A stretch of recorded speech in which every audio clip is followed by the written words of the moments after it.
Welcome back to the Modern Old School Training Podcast. I'm Aaron King, and today I'm joined with Dick Stockton. And this is a special moment for me because you got a history with old BK and a lot of the training programs. I do. In fact, you were probably in diapers when I first started training with your dad, and I look back on that so fondly because I look at right now because I still do the exercises that he and Kevin taught me 30 years ago. I do a little program. I literally do it every single day, and I look back on my playing career in tennis, and I wish that I had known that stuff 40, 50 years ago when I was playing, and because I honestly feel I'm in better shape now than when I was playing as a professional tennis player, and it's all because of your dad. How did you guys get introed again? A friend of mine in Dallas, who was a member at T-Bar-M Racket Club, came to me one day and he said, "You got to come with me and meet Coach King." And I said, "Who's that?" He said, "Well, he's a strength coach for the Mavericks and assistant strength coach for the Cowboys, and he's got me on a great program." And I said, I told him I have no interest in lifting weights or doing anything. He said, "Just come with me and meet him and see what he has to say." Which I did, and now I'm still doing all that same stuff. Back in the day, there was a lot of unknowns about training. Even with the Mavericks, there was confusion about whether or not it would mess up your shot if you did bench press and started lifting weights. Guys thought maybe your shot would be off. In basketball, I'm sure a lot of that happened in tennis, especially with tennis elbow and some of the stressors that you guys have on your bodies. Well, it was a big issue in tennis. Really, when we first started, when I was a little kid, and hearing about lifting weights, and the consensus was that a tennis player would never do that because you don't want to bulk up, and so nobody ever did it. The only thing we would do as tennis players was, you would run maybe some long distance, you would run sprints. The thing I always did more than anything else was jump rope. I loved that more than anything. I hated running, but jumping rope I would do. And there was one person who changed that stigma about that, and that was Martina Navratilova. She was the first pro that I ever heard of who got into the gym and got herself, because she was kind of a dough girl when she first defected, and she lived at McDonald's basically, and all of a sudden she had this coach from Fort Worth named Mike Estep, and he got her in shape and in the gym, and it basically forced Chris Evert to do it, and then everybody else was doing it, and then the guys started doing it. And now it's if you go to a major, especially a major championship, and all the facilities have gyms there now, and players are in the gym all day. They're when they're not playing a match, they're working out, and they're spending more time in the gym, I would assume, than they are in the tennis court, and that's not the way it used to be. It's changed so much over the years, and not only the performance side, but the technology, the rackets. You guys played with a totally different racket as they do now. What's something, I played with it a little bit as a kid. My mom playing tennis and teaching tennis with a wood racket. Do you still hit much these days, and what do you use, and what do you think kind of the difference? I do hit. For the past few years, I would say I play at least 3 or 4 times a week, and I had hip replacement done about almost 11 years ago, and the first thing I asked them, I said, "Will I still be able to play tennis?" And they said, "Oh yeah, you'll be able to play doubles, but you won't be able to play singles." So, well, I play singles 4 or 5 times a week. I don't play much doubles. Yeah, and but the equipment has changed the game. Number one, that is really, and the other thing that's changed the game is the fitness off court that the players do, and a lot of it, and I take this back to your dad because, I was nervous about it, but he said, "No, you don't, it's going to be fine, and you'll find that you're going to be in better shape. Hopefully, we will be able to avoid some injuries because of what you're going to do here, but I'm going to design a program for you that is completely different than that guy across the room who happens to be a football player. You are not going to do the same exercises or the same weights that he's doing because it's not going to help you. We want to tone your body. We want to make it a little stronger and hopefully help you avoid injuries. That's it. Mm-hmm. And, I don't know that I look any different than I did 40 years ago when I started working with him, but I know I feel better. Yeah. I feel stronger. My weight is I'm actually way less now than I did when I was playing. And, that's not the norm. But, it's in my case, it's all because of a guy named Bob King. That's awesome. So don't let this go to your head, Bob. Yeah. Oh, he'll definitely see this. I pinged him earlier. We'll have to get him on a call or something to say hi. So you're currently coaching at a college, correct? Yes. So what kind of things that you think you do that maybe give you all kind of an edge or something that you really put an emphasis on as a coach? That is a really good question. And I know I'm coaching at a small D3 school in northeastern Georgia. It's called Piedmont College. Very, very good academic institution. But being D3, there are no athletic scholarships. Being D3, I can't force my kids to do anything. Mm-hmm. I can suggest, but if you suggest too much, they're just as likely to say, "Coach, I'm quitting the team. I don't want to do all that stuff. I don't have time to do it." Blah blah blah. Academics come first, and rightly so. They should come first. So when I interviewed for the job, I will never forget this. I was in my last interview of the day.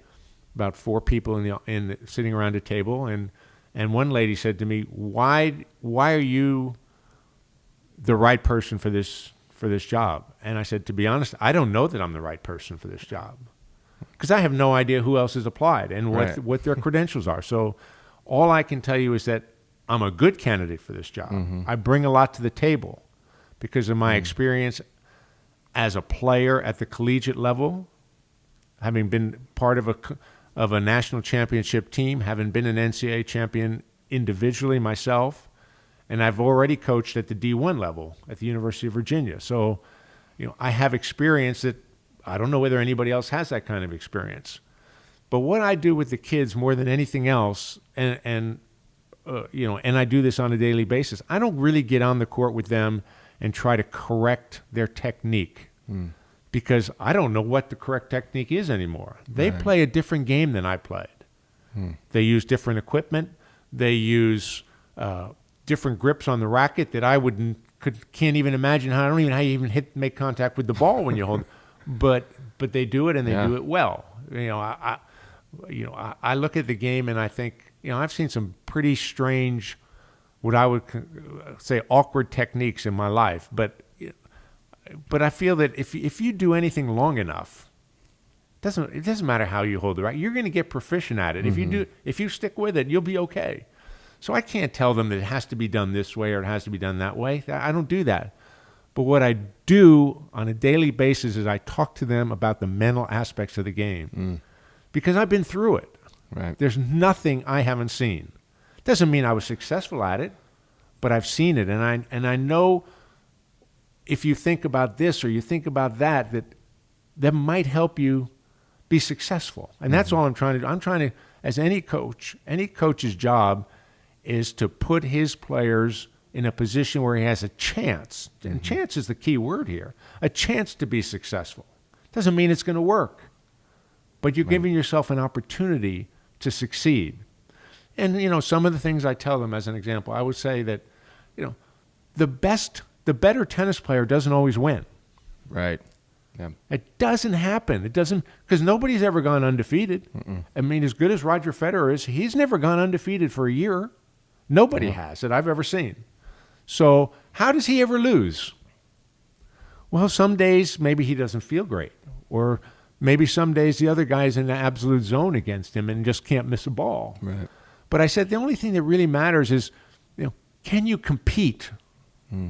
Can you be maybe a better competitor than your opponent? That, if you are, that will give you a chance to maybe beat the guy who's higher ranked than you are because you outcompeted him that day. And some days things are going to work out fine, and some days they're just not. So deal with it. But, you've got to be a competitor. And it's so funny because literally just earlier this week, I was talking to them about that. I said, our nickname here, we're the Piedmont Lions. I want our team to be warriors. I want each of you to be a warrior every time you go on the tennis court for a match. Right. Can you compete so hard that you're a warrior? Yeah. And then 2 days later, at the Australian Open, Serena Williams, the greatest woman tennis player of all time, lost a match where she was up 5-1, 40-30 in the third set. Right. And I said to them, how many of you know what happened the other night? And they all knew. They said, oh, Pliskova beat Serena. And I said, yeah, but how did she do that? 5-1. She, you know what she was that day? I said, she was a warrior. Because she didn't quit until the umpire said, it's time, you're done. Right. She didn't care that she was down 5-1, 40-30. She hung in there and I said, do you think that might if they were to play next week and Serena's up 5-1, 40-30 in the third set, do you think Pliskova is really going to come back and beat her again? Probably not. Right. But you never know. The point is you never know unless you just compete from beginning to end. I said, listen, in my career, I've lost matches like Serena lost, and I've won matches like Pliskova won. Not very often, but the point is you just don't know. That's true. And until you just hang in there and think about something else. I said, I tell him, find a way to stretch out a match. If you're down 6-1 to love in 35 minutes, can you find a way to just bore your opponent, for lack of a better term, and keep that match going a little bit longer? One rally, a little bit longer. Just a fighting chance. The longer it goes, the better the chances are that you're going to win. Because things change if you give yourself a chance. So I'm more into the, I wish I had known that stuff when I was playing. I just hit balls. I didn't think that much. Yeah. But there's a lot you can do. I say to people, even amateur players, I will say to them, how much can you play above your shoulders instead of from your shoulders to the ground? Meaning, can you use your head for something but a hat rack out here? Because that might win for you. Yeah. Play smart tennis. Be willing to hit one more ball in the court. Because you never know what might happen if you do. Yeah. And I don't know whether I'm going to get through to them, but I'm trying. But that's my whole philosophy is, let's think about the game a little differently than we probably ever thought of it before. I love that. Because I've seen that. I know that's the stuff I know. And so that's the stuff I want to try to impart to them and try to get them to see the big picture instead of trying to knock the cover off the ball because that other player's doing it. I've got one kid on my team who's a little guy, and this just happened 24 hours ago. I pulled him aside and I said, and he's a senior, and this is going to be his last year of playing tennis. He's not going to be professional. He's going into the business world. I said, it's your last year. Would you ever consider thinking about this game a little differently? And he said to me, what do you mean? I said, well, you're not the big, strong guy on this team. No offense. You're a little guy. And I pointed to his shoes and I said, those two things down there are the best part of your game. Meaning his kid can run anything down. He's got the speed of foot that the big guys don't have, but he doesn't have the power. So I said to him, what if you were just to maybe, because he gets out there and he plays with these guys and he tries to hit like they do. And it just doesn't work. He hits one or two really good balls, they get everything back, and then he misses because he's trying to hit the way they play. I said, you need to play the way you play. Right. Don't try to be Joe Blow because it's not going to work. Try to be who you are. Know your own game and play within your own limits. Yeah. My wife uses the term because she teaches the game. She tells people, know your lane, which I think is a great phrase. I tell people the same thing, but I use different terms. I say, play within yourself. Right. Yeah. No, if you know what that means. Some people will, some people won't. But the point is that's what I bring, I think. That's what I bring to the table for the kids on my team who are not going to be professional tennis players. They know that. I know that. Everybody knows that. That's why they're at D3. Yeah. They're not D1 tennis players, and that's fine. Yeah. They're still very good tennis. It's amazing how good the level of tennis is at Division III. Yeah. But it's not professional level. You know, they'll play till they graduate, and then that's it. So, but you know, I think that's what I can offer them because of my experience in the game, what I have seen, because I've been playing for, I hate to say this, 62 years. Wow. And I've always said that I would quit the game when I feel that I finally understand it completely. And I'm still at it. So I'm still learning too. You know, it's amazing how you can still learn at my age. That's great. No, that experience and that I think it's when you said that the experience you have is what kind of separates maybe what you can give as a coach. The approach to just practice, the approach to competition is something that I don't think a lot of athletes get with. It's hard to get without a lot of years. And so having someone that can tell them how to approach practice and those quality reps and hitting your game and staying within yourself, because I work with my skill set is long snapping and football. And so same type of mentality of, you don't have to snap 100 miles an hour, but be on point every time within yourself, but practice quality reps, get extra reps, but good reps and stuff like that. And it reminds me, part of the reason we're here right now is because it's the NFL and PFRPA, and we're here at the Super Bowl. Tom Brady, in the fourth quarters, he's never out, dink and dunk, and finds a way to win. Right. That's kind of what was going through my head as you were talking about just finding a way to win in that competitive spirit. At times when a 41-year-old quarterback out there doesn't even look, like he doesn't move as quick as he used to, yet here he is in the Super Bowl. That's great. Another thing, one of the main reasons I want to talk to you is what you're doing now with Wounded Warriors and that whole program.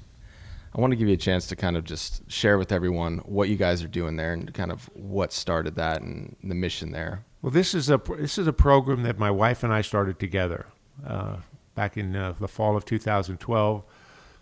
Excuse me. After I heard an interview by Kurt Warner on the radio, where he was, they asked me basically the same question: "What are you doing now?" And he talked about that he was promoting a touch football game in Arizona that was a fundraiser for Wounded Warriors Project. And I, not specifically for Wounded Warriors, but I thought, geez, what a great idea. And why are we or somebody, or is somebody in the game of tennis doing something similar? Because it would be an easy thing to do.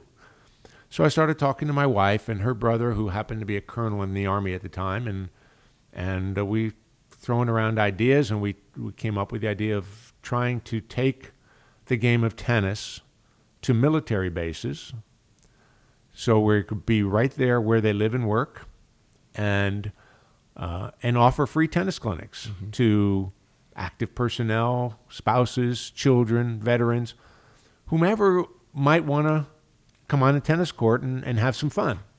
We weren't in it to try to find, and we're not in it to try to find the next great American tennis player. Right. That's not what we're at. We're just trying to provide a service to them in a way to thank them for the sacrifices that they and their families make every single day of the year for the rest of us. Mm-hmm.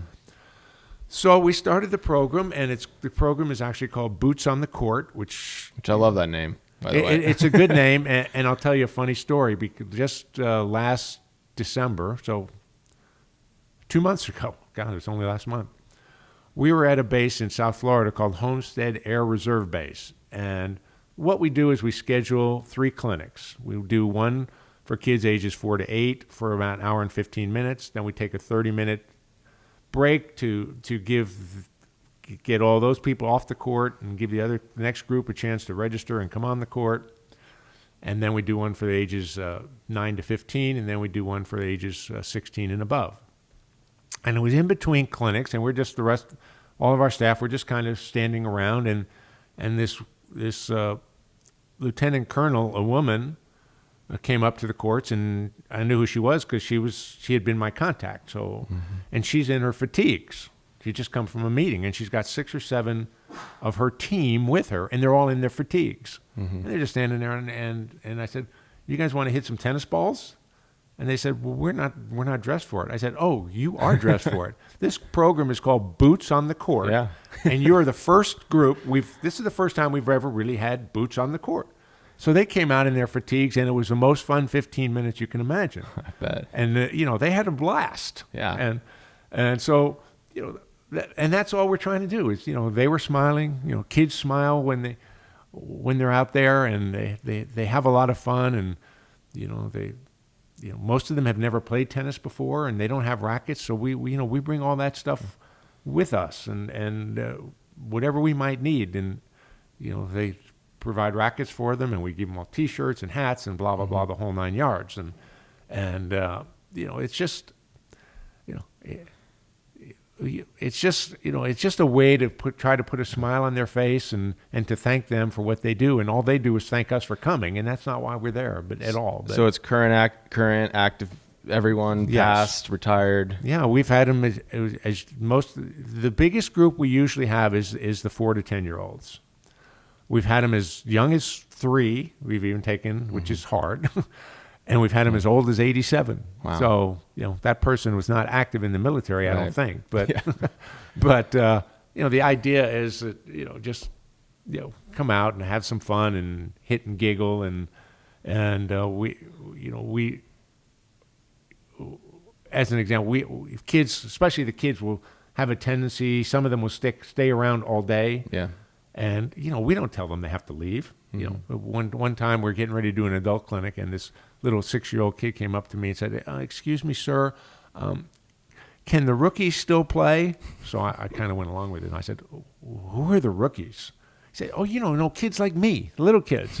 I said, of course you can still play. If you want to play some more, we will make it work for you. So he went off on his bike, and he brought 8 of his little friends back.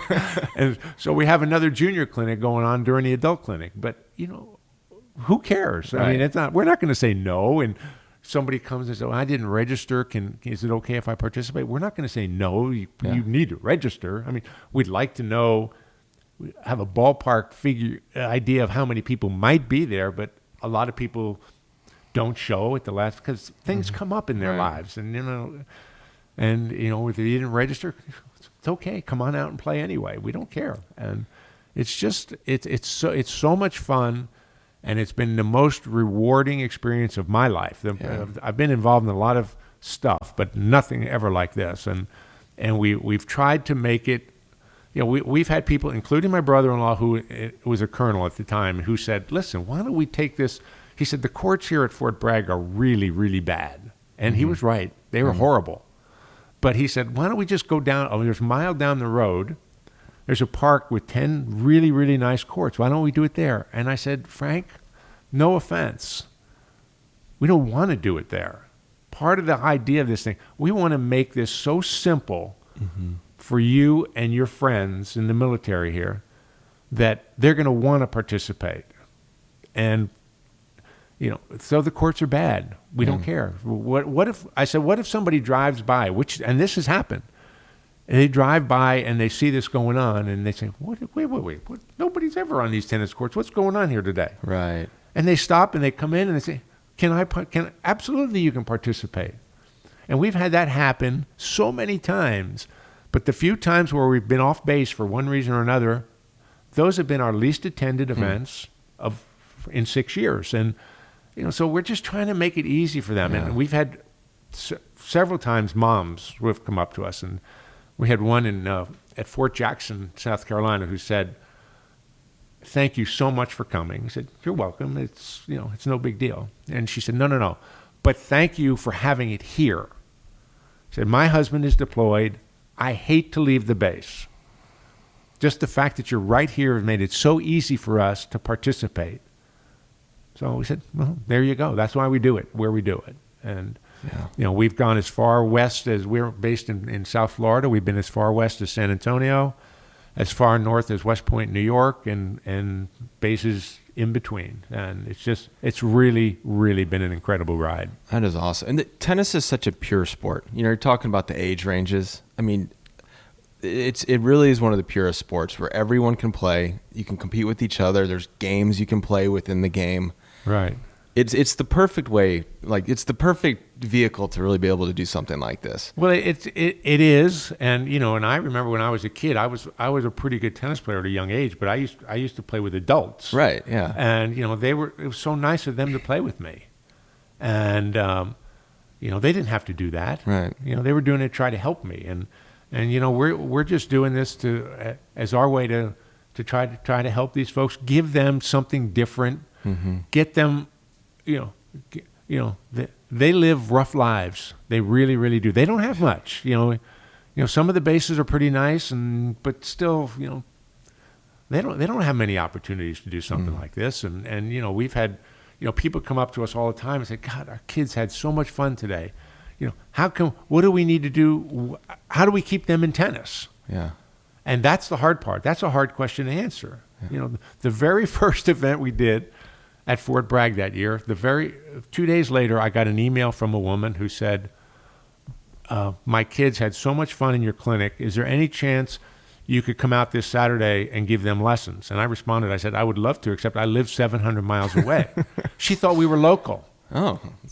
So, but the point is, how do we answer that question? Yeah. We've tried to get the United States Tennis Association involved, and I hope they're listening to this podcast, because they have let us down terribly. They have said they would do this to create some kind of ongoing tennis for these kids. So maybe it's once a month. You have a 2-hour clinic in a Saturday afternoon. You got pros all over the country. It can't be that difficult. Yeah. But it just hasn't happened, and that's a hard question for us to answer, because that's out of our it's not our responsibility. We would love to help, but we need help from other people to do that. We have lots of coaches. We have lots of organizations. I've had great emails and responses from episodes we've done. So how can people help? Like, what is the kind of your heavy hitters? People can help in the easiest way is to go onto our website, which is theblueskyfoundation.com. Blue Sky Foundation is the name of our foundation, our not-for-profit foundation that created Boots on the Court. So it's theblueskyfoundation.com. And you can help by financial donations. You can help by contacting me through the email address in the site to say, if you're, I live in wherever. I live in Columbia, South Carolina. If you're ever in this area, I'd love to help out in some way. And when we're there at Fort Jackson, we would certainly contact you. And we never can have too many volunteers. It's just because sometimes we'll have 60 participants, sometimes we'll have 100, sometimes we'll have at West Point we might have 130. Right. And we don't want these clinics to be the types where people are standing around waiting to hit a tennis ball. We want them to be active the whole time they're out there, because otherwise they get bored. They don't, they're new to the game, most of them. We need them to be doing things, and we can't do that if we just have one person on the tennis court with 10 participants. And it's all over, so people from all over can. Yes, absolutely, and we're hoping to have the resources to be able to continue to grow the program, take it to more bases around the country. We've had interest from overseas bases, and that just hasn't happened yet because it's just right now the travel is prohibitive. But we would love to get there. We've had England, Germany, the Far East contact us about going there, and we would love to do that. We want to get this to as many people as we possibly can. That's great. All right. Well, hopefully I'll put all this information in the description and the video, and then thank you, and the newsletter and everything, because hopefully we get. Hopefully someone can reach out. So you'll have no excuse. It'll all be right there. Well, thanks so much for joining me. This has been, for me, it's a personal pleasure just because I grew up hearing your name all the time, and just the legendary I Dave. think I dropped some barbells on your head one time. Maybe that's probably what's wrong with me. But it goes way back. Those early '90s were special time with all the Mavericks, the Cowboys, the tennis, the golf. Yeah. There was this just athletic development. It was pretty special. What was that? D.A. Wybring, remember him? Yeah. The golfer. Oh, yeah. Yeah. D.A. Wybring, and then Lanny Watkins was around. Of course, Dreiling and company, the Mavericks. But you just never knew who would show up, either to the house or to the were you ever at Athletic Development Center, the other gym over at Inwood? Did you ever go to that gym? Okay, No. that might have been later. Yeah, that but was it later. was kind of the next. It was like Yeah. the V2, if you will. Oh. It's just 2 racquetball courts that were converted into a weight room, and you'd be That's the sitting there. old Inwood Racket Club, probably. Yeah. On Inwood Road, Yeah. just south of Beltline. Mm-hmm. Yeah, that started as a tennis club. Then it became indoors.